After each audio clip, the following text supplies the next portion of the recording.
Assalamualaikum warahmatullahi wabarakatuh, Pak Ustadz. Waalaikumsalam warahmatullahi wabarakatuh. Alhamdulillah hari ini saya dapat rezeki, Allah ya Razak, bisa menghubungi langsung Pak Ustadz. Karena sejak saya di Kuala Lumpur pun, saya sudah kejar-kejar Pak Ustadz. So I'm very happy today. Pertanyaannya Pak Ustadz, mohon izin pertanyaannya. Saya ini punya suami, tapi suami saya tidak begitu rajin mencari uang, dan saya lebih rajin mencari uang. Jadi saya suka bermulut pedas, tapi saya melaksanakan semua ibadah, saum, apa segala macam.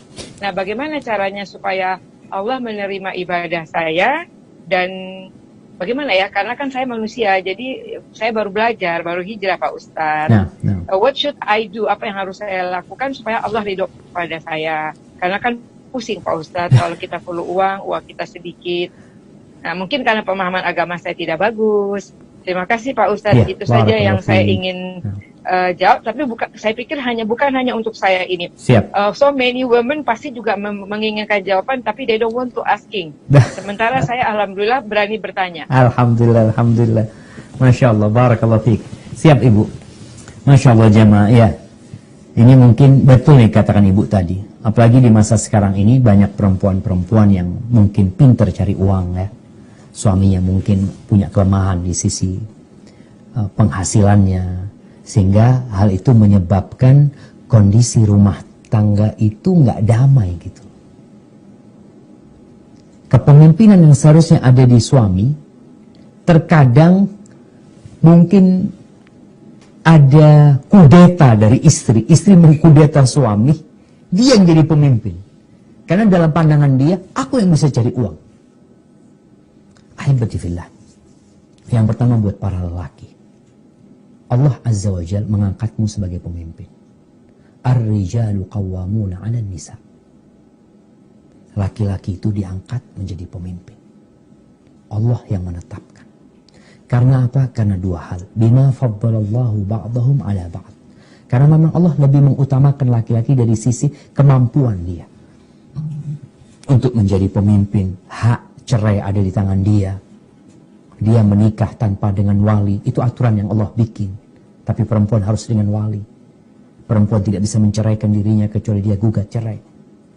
Wa bima anfaqu min amwalihim. Dan karena apa yang mereka infakkan dari harta mereka. Suami punya kewajiban memberikan nafkah. Baik, ini buat kaum laki-laki. Buat kaum wanita, Allah mengatakan di ayat yang sama, fasalihat ta'iat. Perempuan-perempuan yang soleh itu taat sama suaminya. Dengan segala kekurangan suaminya. Maka ketika seorang wanita merasa dia itu telah melampaui kewajibannya. Dia yang seharusnya mendapatkan nafkah dari suami, tapi suaminya malas umpamanya. Atau suaminya ya tidak terlalu pandai atau nggak rajin cari uang. Yang menjadi kewajiban dia. Sehingga perempuan ini yang mencari uang, dia yang dapat uang, kadangkala memang kepemimpinan suami itu pincang. Seperti orang punya dua kaki, tapi satu kakinya tidak terlalu maksimal. Terus apa sikap wanita mendapati suami seperti ini? Tetap taat dan patuh. Apa yang memotivasi dia taat sama Allah SWT? Ya, ini suami anak oke lah.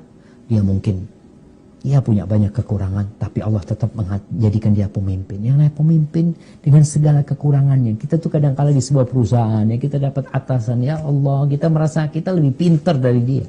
Kita lebih ngerti dari dia. Tapi adab kita, karena kita sebagai anak buah, tetap menghormatin dia. Mungkin ilmu yang kita berikan, kita bisa share sama dia. Tapi ingat, tetap dia pemimpinnya loh. Engkau itu tetap anak buahnya. Begitu pula sang istri, engkau tetap anak buah. Memang kalau tadi ibu yang pertama mengatakan baru belajar agama, ya alhamdulillah, mudah-mudahan pemahaman agama ini membuat engkau jadi bisa lebih baik. Kita lihat bagaimana Nabi SAW bersama Siti Khadijah. Khadijah ini kaya raya. Nabi Muhammad SAW itu pernah bekerja sama Khadijah.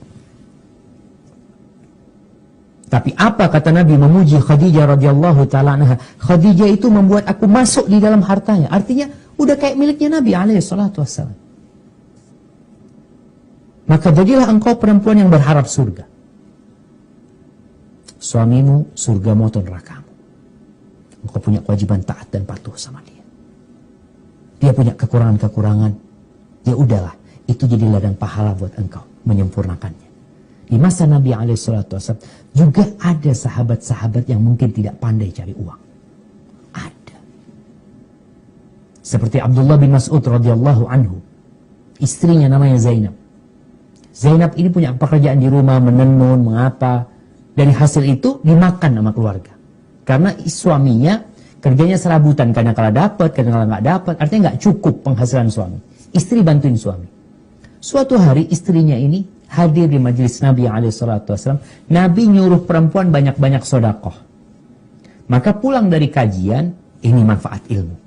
Ketika dapat ilmu, diserap lalu diamalkan. Pulang sampai rumah ngomong sama suaminya. Wahsanya aku mungkin nggak bisa bantuin engkau lagi, kata dia. Soalnya aku kepingin sodako. Selama ini hasil kerjaku dimakan, bantuin engkau. Artinya, aku ingin sodako. Tapi apa kata suaminya? Nggak apa-apa. Allah tidak akan menelantarkan kita. Kalau hasil kerjamu ingin kau sedekahkan. Allah nggak akan menelantarkan kita. Tapi coba engkau tanya kepada Nabi SAW. Akhirnya karena kadangkala ada case-case yang berbeda hukumnya gitu loh, yang perlu penjelasan. Maka akhirnya nih sahabat perempuan Zainab tanya sama Nabi SAW. Apa jawab Nabi SAW? Yang engkau berikan kepada suamimu sodakoh. Maka di sini jangan sampai perempuan-perempuan yang menolong suaminya, yang membantu suaminya, sodakohnya hilang gara-gara pedes ngomongnya. Karena Allah mengatakan, la tubtilu sadaqatikum bil manni wal adha. Wahai orang-orang yang sodakoh, kalian jangan membatalkan sodakoh kalian dengan mengungkit-ungkit dan menyakiti. Jadi perempuan sekarang sodakoh sama suaminya, ya udah, niatnya ikhlas lillahi ta'ala. Nggak perlu diungkit-ungkit. Oh, engkau dulu aku bantuin, aku yang capek, aku ini nggak perlu. Supaya pahalanya nggak hilang. Dan memang perlu nata hati. Kadang-kadang kesel sama suami. Tapi ketika kau berpikir nggak ada masalah. Kita ini di dunia, anak akan berjumpa sama Allah sendirian. Engkau juga berjumpa sama Allah sendirian. Masing-masing sebenarnya kita ini. Maka anak akan manfaatkan peluang sekarang. Dapat suami seperti ini. Anak akan banyak-banyak sodako. Bayangkan anti sodako, anti juga makan. Alhamdulillah. Karena nanti kalau ngasih nafkah sama suami, bantuin suami beli ini itu, bawa ke rumah, dimakan, anti makan, alhamdulillah. Anti dapat pahala sedekah, anti bisa menjalankan roda kehidupan ini dengan tetap, dan semoga anti masuk surga bersama keluarga. Hadza wallahu a'lam bishawab.